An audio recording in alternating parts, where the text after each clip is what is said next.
শিক্ষাৰ্থীসকল আজি মই তোমালোকক সংহতি অৰ্থাৎ সেটস এই পাঠটোৰ উপসংহতি আৰু অধিসংহতি সাবসেট আৰু সুপাৰসেটৰ বিষয়ে কিছু কথা ক'বলৈ লৈছো। এতিয়া তোমালোকক মই ইতিমধ্যে যেটো PDF ফাইল দিছো তাতে মই লিখি দিছো যে যদি A আৰু B দুটা এনেকুৱা সংহতি হয় যাতে এৰ প্ৰতিটো মৌল B ৰ অন্তৰ্ভুক্ত হয় তেন্তে এক বিৰ উপসংহতি বোলে আৰু ইয়াক A is a subset of B বুলি লিখা হয়। আনহাতে দি B এৰ অধিসংহতি বোলে ইয়াক B is a superset of A বুলি লিখা হয়। এতিয়া এই কথাখিনি বুজাবলৈ মই ইয়াত এটা উদাহৰণ লৈছো যে A সংহতিটোত মই তিনিটা মৌল লৈছো A B C আৰু B সংহতিটোত পাঁচটা মৌল লৈছো A B C D E। এতিয়া তোমালোকে চোৱা A সংহতিটোৰ A মৌলটো B সংহতিটো আছে, তাৰ পিছত চোৱা A সংহতিৰ B মৌলটো B সংহতিটো আছে, A সংহতিৰ C মৌলটো B সংহতিটো আছে। গতিকে এই ক্ষেত্ৰত এক বিৰ উপসংহতি বোলে আৰু এইটো কেনেকৈ লিখা হয় A is a subset of B। A বিৰ উপসংহতি বুলি লিখা হয় আৰু এই চিনটো যে দিছো মই A is a subset of B, এই চিনটো এইটো হল উপসংহতি লিখাৰ চিন। A is a subset of B বুলি পঢ়া হয় আৰু এই ক্ষেত্ৰত A টো B ৰ সাবসেট হলে B এৰ সুপাৰসেট বুলি লিখা হয়, মানে অধিসংহতি বুলি কোৱা হয়। B এৰ অধিসংহতি বুলি কোৱা হয় আৰু ইয়াত এনেকে পঢ়া হয় B is a superset of A, এই চিনটোৱে অধিসংহতি বুজায় আৰু ইয়াক পঢ়োতে B is a superset of A বুলি পঢ়া হয়। গতিকে আমি ইয়াত পালো যে A সংহতিটোৰ প্ৰতিটো মৌল B সংহতিটোত আছে বাবে A বিৰ উপসংহতি হল আৰু B এৰ অধিসংহতি হল। এতিয়া কি হয় মই যদি কি কৰো কেইটামান ধৰা সংহতিৰ উদাহৰণ লওঁ, যেনে এক নম্বৰ উদাহৰণটো লৈছো মই A equal to 1 2 3 এনেকৈ 50 লৈ স্বাভাৱিক সংখ্যাবোৰৰ সংহতি আৰু B মৌলটো B সংহতিটো লৈছো 1 2 3 up to 100 লৈ স্বাভাৱিক সংখ্যাবোৰৰ সংহতি। এতিয়া ইয়াত তোমালোকে জানা যে A সংহতিটোত 1 ৰ পৰা 50 লৈ স্বাভাৱিক সংখ্যাবোৰ আছে আৰু B সংহতিটোত 1 ৰ পৰা 100 লৈ স্বাভাৱিক সংখ্যাবোৰ আছে। B যেহেতু 1 ৰ পৰা 100 লৈ আছে গতিকে A সংহতিটোৰ মৌলবোৰ অৰ্থাৎ 1 2 3 এনেকে 50 লৈ অৰ্থাৎ 50 লৈ আটাইবোৰ স্বাভাৱিক সংখ্যা B সংহতিটোত থাকিব আৰু এই ক্ষেত্ৰত A বিৰ উপসংহতি হ'ব আৰু আমি লিখিম A is a subset of B আৰু B এৰ অধিসংহতি হ'ব, তেতিয়া আমি লিখিম B is a superset of A। ঠিক একেদৰে তোমালোকক মই আগতেই সিদিনাখন কিছুমান সংহতিৰ উদাহৰণ দিছিলো। এতিয়া সেই সংহতিৰ উদাহৰণবোৰত তোমালোকক মই কিছুমান ইংৰাজী বৰ্ণমালাৰ কেপিটেল লেটাৰেৰে কিছুমান সংহতিক সদায় বুজোৱা হয় বুলি কৈছিলো। যেনে যদি আমি n বুলি ধৰি লওঁ, n কি n মানে আমি কি পাইছিলো স্বাভাৱিক সংখ্যাৰ সংহতি। গতিকে n is a subset of W, W টোৱে কি বুজায় পূৰ্ণ সংখ্যাৰ সংহতি। তাৰ পিছত আন এটা লিখিছো n is a subset of Z, তাৰ পিছত লিখিছো n is a subset of Q, তাৰ পিছত লিখিছো n is a subset of R। এতিয়া এইখিনিতে মই তোমালোকক অকণমান বুজাই দিছো আকৌ যে n মানে আছিল আমাৰ স্বাভাৱিক সংখ্যাৰ সংহতি মানে 1 2 3 এনেকে অসংখ্য সংখ্যা থাকিব আৰু w মানে আছিল পূৰ্ণ সংখ্যাৰ সংহতি ইয়াত শূন্যৰ পৰা আৰম্ভ হ'ব 0 1 2 3 এনেকে অসীমলৈ সংখ্যাবোৰ থাকিব এতিয়া আমি ইয়াত দেখিছো যে n অৰ্থাৎ স্বাভাৱিক সংখ্যা আটাইবোৰ এই nৰ প্ৰথম মূল 1 ইয়াত আছে 2 আছে 3 আছে এনেকে আটাইবোৰ থাকিব গতিকে nৰ আটাইবোৰ মূল w আছে মানে আটাইবোৰ স্বাভাৱিক সংখ্যা এই পূৰ্ণ সংখ্যাৰ সংহতিটো আছে আৰু সেই কাৰণে মই লিখিছো n is a subset of w আৰু এই ক্ষেত্ৰত মই আগৰটোত কোৱাৰ দৰে w is a subset of w is a superset of n w nৰ অধি সংহতি হ'ব এতিয়া তোমালোকে নিশ্চয় বুজি পালা উপসংহতি আৰু অধি সংহতি কাক কয় ঠিক একেদৰে বাকি কেইটাও তোমালোকে জানা n টো স্বাভাৱিক সংখ্যাৰ সংহতি বুজায় z টোৱে কি বুজায় অখণ্ড সংখ্যাৰ সংহতি -3 -2 -1 0 1 2 3 এনেকে এতিয়া ইয়াত চালেও তুমি দেখিবা nৰ আটাইবোৰ মৌল 1 2 3 এই মৌলবোৰ ইয়াত এই z সংহতিটোত আছে অৰ্থাৎ অখণ্ড সংখ্যাৰ সংহতিটো আছে গতিকে n is a subset of z একেদৰে n is a subset of q মানে পৰিমেয় সংখ্যা তোমালোকে পৰিমেয় সংখ্যা ইতিমধ্যে পাইছাই আৰু তাত পাইছিলা যে আটাইবোৰ স্বাভাৱিক সংখ্যাই পৰিমেয় সংখ্যা হয় আৰু তাৰ উপৰিও পৰিমেয় সংখ্যাত বেলেগ সংখ্যাবোৰো থাকিব অখণ্ড সংখ্যাবোৰো পৰিমেয় সংখ্যা হয় পূৰ্ণ সংখ্যাবোৰো পৰিমেয় সংখ্যা হয় গতিকে কি হ'ব যে কিউ পৰিমেয় সংখ্যাৰ সংহতিটোত n অৰ্থাৎ স্বাভাৱিক সংখ্যাৰ সংহতিটো সোমাই থাকিব অৰ্থাৎ পৰিমেয় সংখ্যাবোৰৰ ভিতৰত স্বাভাৱিক সংখ্যাবোৰ থাকিব আৰু সেই কাৰণে n is a subset of q লিখিছো একেদৰে n is a subset of r মানে বাস্তৱ সংখ্যাৰ সংহতি বাস্তৱ সংখ্যাৰ সংহতি মানে সংখ্যাৰ আমি যিমান বিভিন্ন ধৰণৰ সংখ্যা পাওঁ সেই আটাইবোৰৰ ভিতৰত আটাইতকৈ ডাঙৰ সংখ্যাৰ সংহতিটো হৈছে বাস্তৱ সংখ্যাৰ সংহতি বাস্তৱ সংখ্যাৰ সংহতিটোত স্বাভাৱিক সংখ্যা পূৰ্ণ সংখ্যা অখণ্ড সংখ্যা পৰিমেয় সংখ্যা অপৰিমেয় সংখ্যা আটাইবোৰ সোমাই থাকে আৰু সেইবাবে কি কোৱা হয় যে বাস্তৱ সংখ্যাৰ সংহতিটো আটাইতকৈ কি হয় ডাঙৰ অৰ্থাৎ আটাইতকৈ বেছি মৌল থকা সংখ্যাৰ সংহতি হ'ব এইবোৰতকৈ মানে n স্বাভাৱিক সংখ্যাৰ সংহতি w পূৰ্ণ সংখ্যাৰ সংহতি z অখণ্ড সংখ্যাৰ সংহতি q পৰিমেয় সংখ্যাৰ সংহতি এই আটাইবোৰ সংহতিৰ মৌলবোৰ বাস্তৱ সংখ্যাৰ সংহতি থাকিব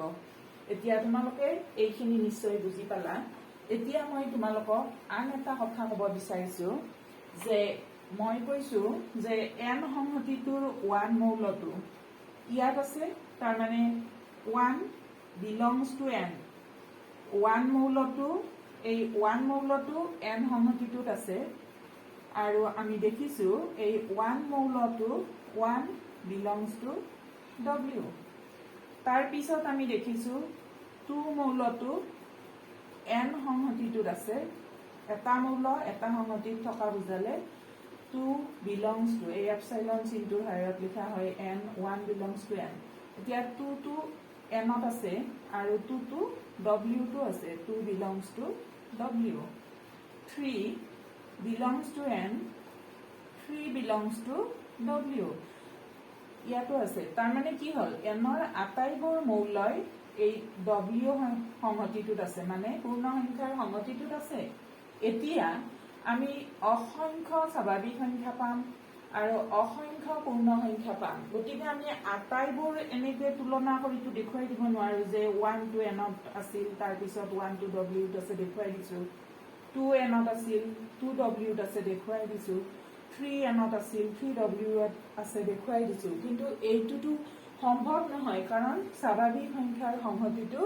অসীম সংহতি ইয়াত অসীম সংখ্যক স্বাভাৱিক সংখ্যা থাকিব সেইবাবে 1 2 3 এই প্ৰত্যেকৰ বাবে যদি মই x এটা প্ৰতিনিধিমূলক মৌল লওঁ মানে ইয়াৰ যিকোনো এটা মৌলক ধৰা 1 টোক যদি মই x বুলি ধৰি লওঁ তেতিয়া মই লিখিম x belongs to n আৰু তাৰ পিছত এইটো 1 ত এতিয়া x হ'ব ইয়াত x লিখিছো গতিকে আমি পাম x belongs to n and x belongs to w গতিকে n is a subset of w এতিয়া মই 1 ক x বুলি নধৰি মই যদি যিকোনো মৌল বুলি কৈছো নহয় n সংহতিটোৰ যিকোনো মৌল যদি ধৰা মই 50 বুলি ধৰো x to 50 বুলি ধৰো 50 হলে 50 টো এটা স্বাভাৱিক সংখ্যা হয় 50 belongs to n গতিকে মই যদি 50 ক x বুলি ধৰো x belongs to n আকৌ 50 এটা পূৰ্ণ সংখ্যাও হয় গতিকে 50 belongs to w তাৰ মানে আমি কি পালো x এৰে 50 বুজাইছিলো ইয়াত x belongs to w তাৰ মানে x টো n টো আছিল w টো আছে গতিকে n is a subset of w সেই কথাটোকে মই তোমালোকক ইয়াত লিখি দিছো তলত যে অৰ্থাৎ যদি যিকোনো x belongs to a ৰ বাবে a মানে ক্যাপিটেল A লিখিছো নহয় এটো মানে যিকোনো সংহতিৰ এটা মৌল x ৰ বাবে x belongs to b যদি হয় মানে x টো যদি b সংহতিৰ মৌল হয় তেতিয়া হলে a is a subset of b হ'ব a b ৰ subset হ'ব ইয়াত যেনেকৈ n w ৰ subset হৈছে গতিকে আমি হেইটো x ৰ সহায়ত অৰ্থাৎ চলক ৰাশিৰ সহায়ত হলে আমি এনেকৈ কম যদি এটা মৌল কি হয় a সংহতিটো আমি যদি থকা বুলি ধৰি লওঁ যেনে x belongs to a আমি ললো লৈ implies মানে আমি যদি ইয়াৰ পৰা দেখা পাওঁ যে x belongs to b then this implies মানে এইটোৰ পৰা আমি পাম a is a subset of b মানে x মৌলটো a সংহতিটোত আছিল আৰু আমি দেখিছো b টো আছে গতিকে এইটোৱে আমাক ক'ব যে a is a subset of b এইদৰে আৰু কিছুমান উদাহৰণ মই তোমালোকক pdf ফাইলটোত লিখি দিছো তোমালোকে পঢ়ি লবা আৰু কিবা নুবুজিলে মোৰ ক্লাছত সুধিলে হ'ল তাৰ পিছত মই আন এটা কথা লিখিছো যে এটা সংহতি নিজেই নিজৰ উপসংহতি হয় কাৰণ যিকোনো এটা সংহতিৰ মৌলবোৰ সেই সংহতিটোত সদায় থাকিব গতিকে এটা সংহতি সদায় নিজেই নিজৰ উপসংহতি হয় তাৰ পিছত লিখিছো ফাই অৰ্থাৎ ৰিক্ত সংহতিবোৰ অৰ্থাৎ ৰিক্ত সংহতিবোৰ নহয় সংহতিটো ৰিক্ত সংহতি মানে এটাও মৌল নথকা সংহতি অৰ্থাৎ ৰিক্ত সংহতিটো সকলোবোৰ সংহতিৰে এটা উপসংহতি হয় এই কথাখিনি তোমালোকে মনত ৰাখিবা তাৰ পিছত সংহতিৰ সমতা তাৰ পিছত আমি আহিলো সংহতিৰ সমতা মানে দুটা সংহতি কেতিয়া সমান হ'ব সংহতিৰ সমতা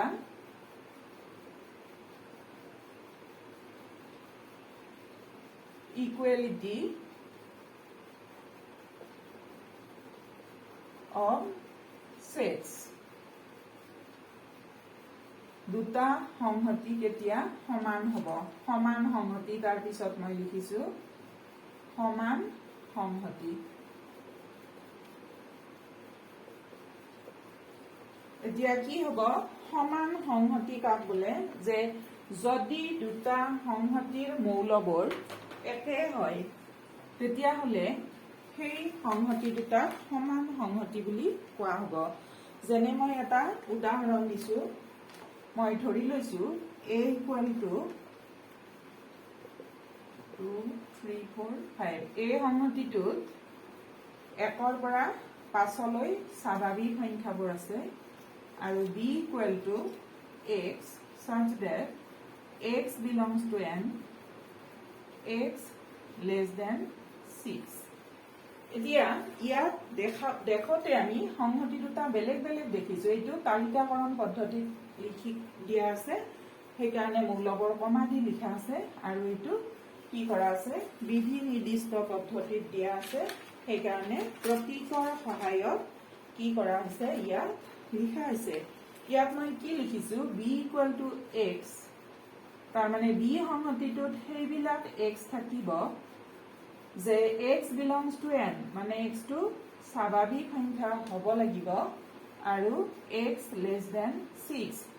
x টো 6 তকৈ সৰু হ'ব লাগিব। এতিয়া x স্বাভাৱিক সংখ্যা হ'ব লাগিব আৰু x 6 তকৈ সৰু হ'ব লাগিব। গতিকে আমাৰ স্বাভাৱিক সংখ্যা 1 ত আৰম্ভ হয়, মই 1 টো লিখিলো, তাৰ পিছত 2 3 4 5 হ'ব, কাৰণ 6 তকৈ সৰু হ'ব লাগিব, গতিকে শেষৰ আমি মৌলটো 5 পালো। এতিয়া তোমালোকে দেখিছা a সংহতিত 1 2 3 4 5 মৌল কেইটা আছিল, আৰু b সংহতিটোতো দেখতে যদিও বেলেগ যেন দেখিছিলো আমি, মৌল কেইটা কিন্তু একেই আছে 1 2 3 4 5, আৰু এই ক্ষেত্ৰত a = b বুলি লিখা হয়, অৰ্থাৎ a আৰু b সংহতি দুটা সমান বুলি কোৱা হয়। এতিয়া আমি যদি কি কৰিব পাৰো যে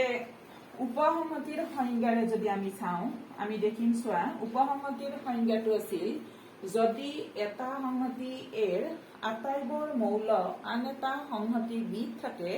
তেতিয়াহ'লে a bৰ উপসংহতি বুলি কোৱা হয়।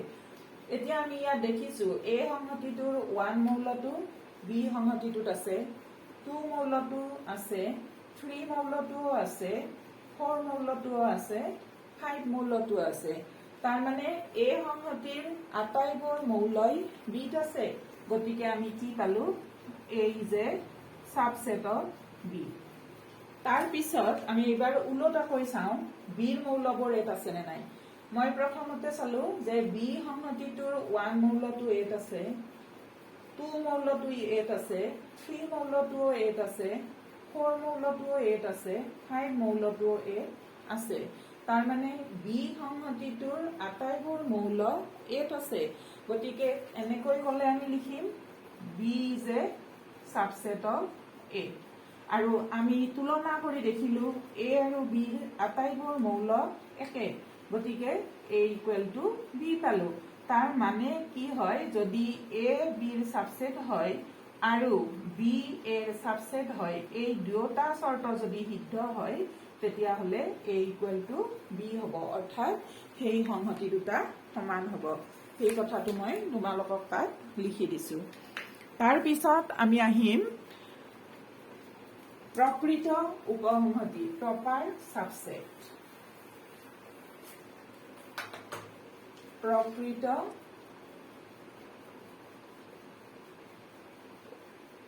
উপসংহতি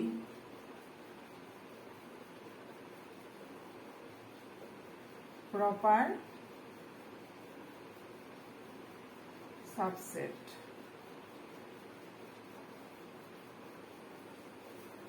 এতিয়া মই ইয়াত লিখিছো পিডিএফ ফাইলটো, তোমালোকে চাবা। যদি a আৰু b দুটা সংহতি হয়, তেন্তে a b ৰ প্ৰকৃত উপসংহতি বুলি কোৱা হ'ব যদিহে a is a subset of b আৰু a not equal to b হয়। ইয়াত a is a proper subset of b বুলি লিখা হয়। যেনে মই ইয়াত লিখিছো a = 1 2 3 4 এই মৌলকেইটাৰ সংহতি, আৰু b টো হ'ল 0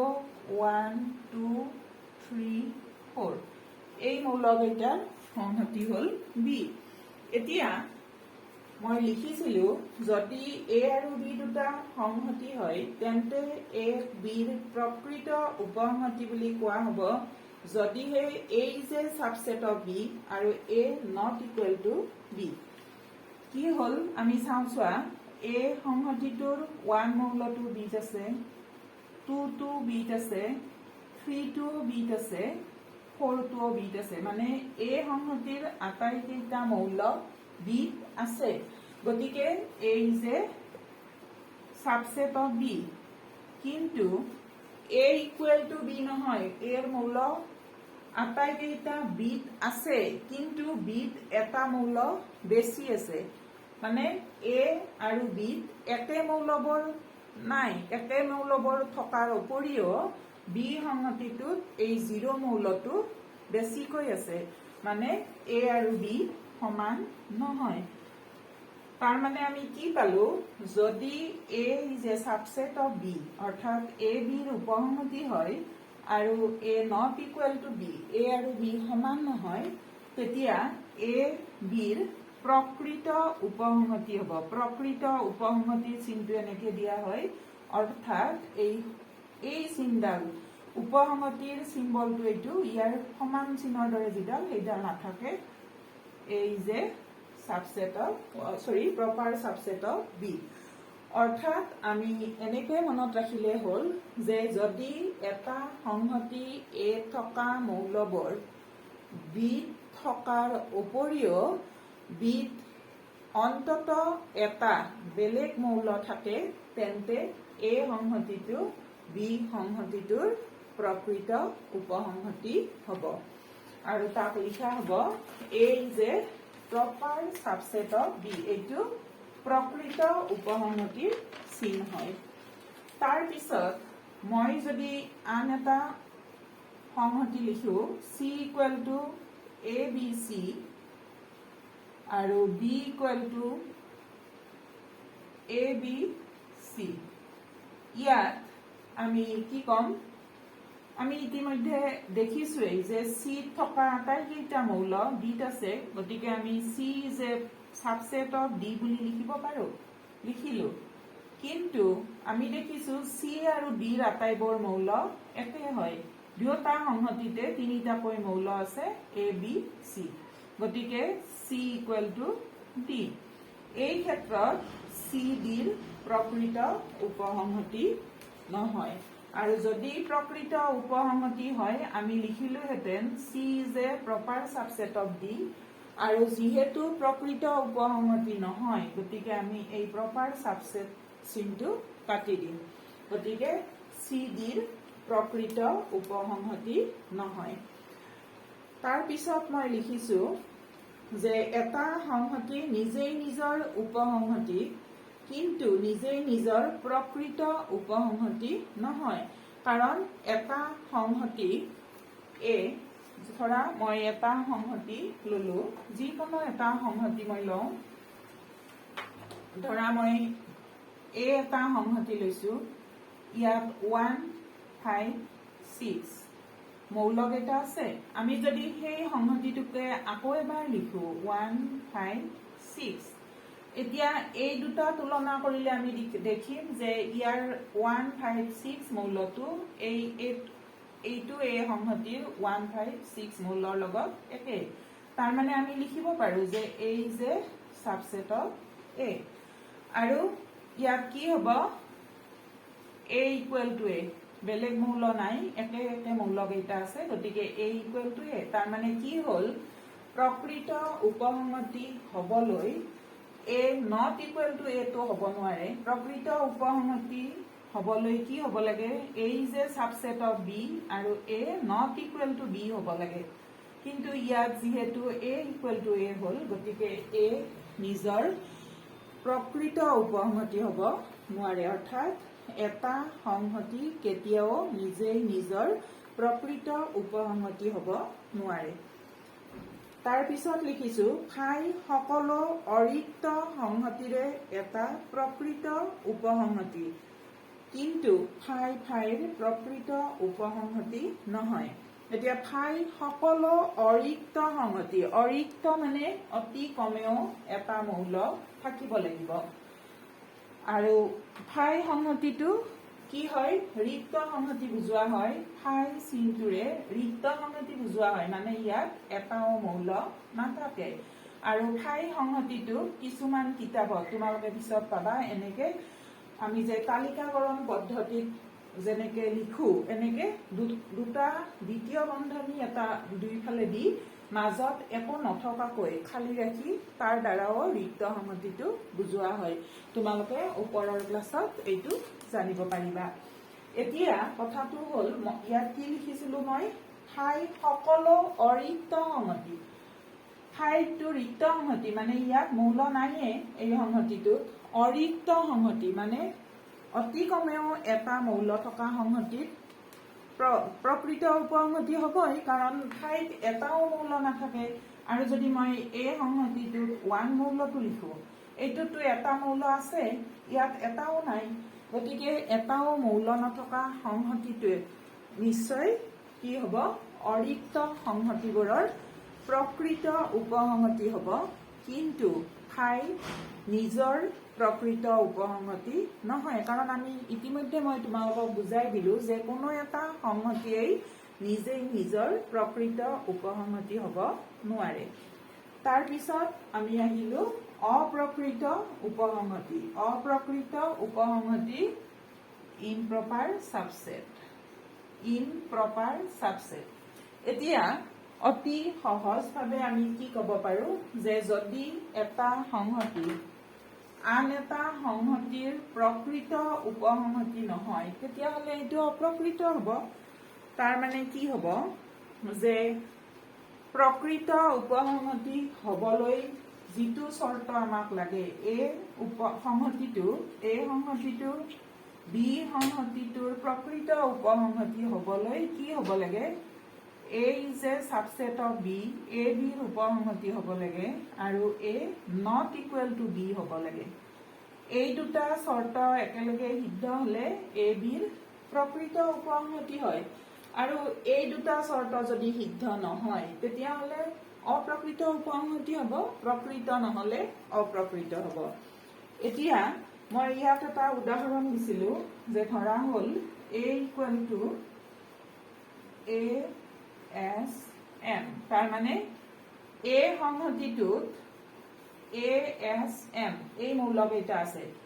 এই এটোৱে মৌল বুজাইছে কাৰণ দ্বিতীয় বন্ধনীৰ ভিতৰত আছে, দেখাত যদিও একে, এই এটোৱে এটা সংহতি বুজাইছে কাৰণ এইটো বন্ধনীৰ ভিতৰত নাই। তাৰ পিছত বিটো লিখিছিলো মই,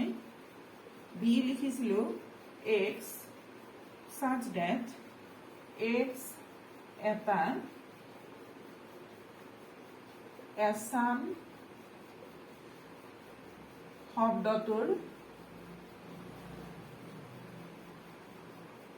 বৰ্ণ। এতিয়া চোৱাচোন, এই সংহতিটোত মৌলকেইটা আছিল এ এছ এম, এইটো তালিকাকৰণ পদ্ধতিত মৌলকেইটা লিখা আছে। আৰু বি সংহতিটোত লিখিছো এক্স such that x এটা আছাম শব্দটোৰ বৰ্ণ। এতিয়া আছাম শব্দটোৰ বৰ্ণবোৰ এইটো কিহত লিখা আছে, বিধি নিৰ্দিষ্ট পদ্ধতিত। এতিয়া যদি আমি ইয়াক তালিকাকৰণ পদ্ধতিত লিখো, আছাম শব্দটোৰ বৰ্ণবোৰ লিখিব লাগিব। গতিকে মই এটো লিখিলো প্ৰথমে, তাৰ পিছত এছ লিখিলো, তাৰ পিছতো এছ আছিল, কিন্তু আমি ইতিমধ্যে পঢ়িছিলো, তোমালোকক মই কৈছিলো যে এটা সংহতিত একে মৌল মাত্ৰ এবাৰেই লিখে, দুবাৰ নিলিখে। গতিকে এছটো ইয়াত দুবাৰ আছে যদিও আমি এবাৰেই লিখিম। ঠিক একেদৰে এই মৌলটো এবাৰ লিখিছো, গতিকে আৰু নিলিখো। তাৰপিছত এম। এতিয়া তোমালোকে দেখিলা এৰ প্ৰত্যেকটো মৌল বিত আছে, তাৰমানে এ বিৰ সাবসেট হ'ল। কিন্তু এ মৌলবোৰ এ এছ এম আৰু বি সংহতিৰ মৌলবোৰ এ এছ এম একে, গতিকে এ ইকুৱেল টু বি হ'ল। গতিকে কি হ'ব, এ বিৰ প্ৰকৃত উপসংহতি নহয়, প্ৰপাৰ সাবসেট নহয়। তাৰ পিছত মই লিখিছো এটা সংহতি নিজেই নিজৰ অপ্ৰকৃত উপসংহতি। এইটোৰ দ্বাৰাই বুজিছা তোমালোকে যে এটা সংহতি এই যে সাবসেট অফ এ হ'ব আৰু এ ইকুৱেল টু এ হ'ব, মই ইতিমধ্যে আগতে বুজাইয়ে দিলো। আৰু সেইটো কাৰণে এই সংহতিটো নিজৰ, অৰ্থাৎ এই সংহতিটো নিজেই নিজৰ প্ৰকৃত উপসংহতি নহয়, আৰু সেইবাবে এইটো অপ্ৰকৃত উপসংহতি হ'ব। তাৰ পিছত মই এটা উদাহৰণ দিছো তোমালোকক।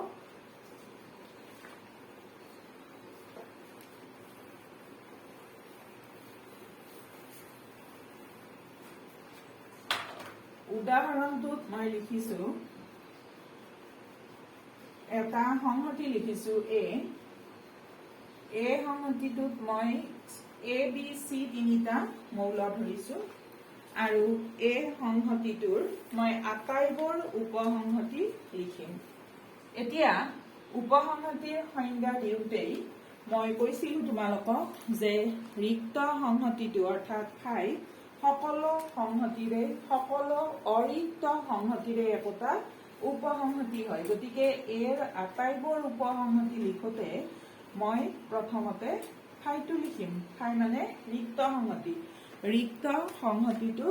সকলো সংহতিৰে এটা উপসংহতি। গতিকে মই ফাইটো লিখিলো। তাৰ পিছত ইয়াৰ মৌলবোৰ মানে সংহতিটোৰ মৌলবোৰ এটা এটাকে লিখি যাম। এ, তাৰ পিছত বি, তাৰ পিছত চি এটাকৈ লিখিলো, তাৰ পিছত দুটাকৈ লিখিম। A B, B C, C এ বা এ চিও লিখিব পাৰা, চি এ বা এ চি, আৰু তাৰ পিছত গোটেইটো তিনিটাকৈ মানে একো নথকা সংহতিটো লিখিলো, ৰিক্ত সংহতি, তাৰ পিছত মৌলবোৰ এটাকৈ লিখিলো, তাৰ পিছত মৌলবোৰ দুটাকৈ লিখিলো। এইবাৰ আটাইকেইটা মৌল লিখিম এ বি চি। তাৰমানে এ সংহতিটোৰ উপসংহতিবোৰ হল এইকেইটা। এতিয়া ইয়াত মই ফাই এ বি চি এনেকে গোটেইকেইটা লিখিলো। লিখি পেলাই এই এ বি চি টো নিলিখি ইয়াৰ ঠাইত মই এ বুলিও লিখি দিব পাৰো। তাৰমানে আমি কৈছিলোৱেই যে প্ৰতিটো সংহতি নিজেই নিজৰ উপসংহতি হয়। গতিকে আমি এ বি চি এইটো ছেকেণ্ড ব্ৰেকেটৰ ভিতৰত লিখিছো, মানে এই সংহতিয়ে লিখিছো। গতিকে আমি সেইটো নিলিখি তেনেকে লিখিব পাৰো। এতিয়া তাৰ পিছত আমি কি কৰিব লাগিব, ইয়াত মই লিখিয়ে দিছিলো যে এই সংহতিৰ উপসংহতিবোৰ মই লিখিলো। তাৰ পিছত তলত ষ্টাৰ চিন দি লিখিছো সকলো সংহতিৰে অতি কমেও এটা উপসংহতি থাকে। অতি কমেও এটা উপসংহতি মানে সেইটো হল ৰিক্ত সংহতি, কিন্তু সেইটো ফাইৰ বাহিৰে সকলো সংহতিৰে হব। কাৰণ ফাইৰ কি হয়, উপসংহতি কি হয় চাবা, মই ওপৰত লিখিছিলো সকলো সংহতিৰে অতি কমেও এটা উপসংহতি থাকে। সকলো সংহতিৰে অতি কমেও এটা উপসংহতি থাকে মানে সেইটো হল ফাই। কাৰণ ফাই সকলো অৰিক্ত সংহতিৰে উপসংহতি আৰু ফাই নিজৰো উপসংহতি নিজে। গতিকে সকলো সংহতিৰে অতি কমেও এটা উপসংহতি থাকে। আৰু তলৰ ষ্টাৰটোত লিখিছো ফাইৰ বাহিৰে সকলো সংহতিৰে অতি কমেও দুটা উপসংহতি থাকে। তাৰ মানে কি হল, ফাইৰ বাহিৰে বুলি কিয় লিখিলো, ফাইৰ উপসংহতি মাত্ৰ এটা, ফাই নিজেই। কিন্তু ফাইৰ বাহিৰে, ফাই মানে ৰিক্ত সংহতি, এটাও মৌল নথকা সংহতি, আৰু ফাইৰ বাহিৰে বাকী সংহতিবোৰ কি হব, অতি কমেও এটা মৌল থাকিব। আৰু অতি কমেও এটা মৌল থাকিলে ফাইটোতো সেই সংহতিটোৰ উপসংহতি হবই, আৰু আমি যিটো সংহতি লিখিম অৰিক্ত সংহতি, সেই সংহতিটোও নিজেই নিজৰ উপসংহতি হব। তাৰমানে সেইকাৰণে ইয়াত লিখিছো ফাইৰ বাহিৰে সকলো সংহতিৰে অতি কমেও দুটা উপসংহতি থাকে। এতিয়া ইয়াত মই তোমালোকক উপসংহতি, অধিসংহতি, প্ৰকৃত উপসংহতি, অপ্ৰকৃত উপসংহতি আদিৰ বিষয়ে কলো। তোমালোকে এইখিনি PDF ফাইলটোৰ পৰা লিখি লৈ ভিডিঅ'টো চাই ভালদৰে বুজি ল'বা। আৰু PDF ফাইলটো মই এই ভিডিঅ'টোৰ লগতো দি দিম, আৰু তোমালোকে এইখিনি ভালদৰে পঢ়ি লৈ মনত ৰাখিবা। ইয়াৰ পিছৰ অংশখিনি আমি ইয়াৰ পিছৰ ক্লাছটো জনাম বা আলোচনা কৰিম। ধন্যবাদ।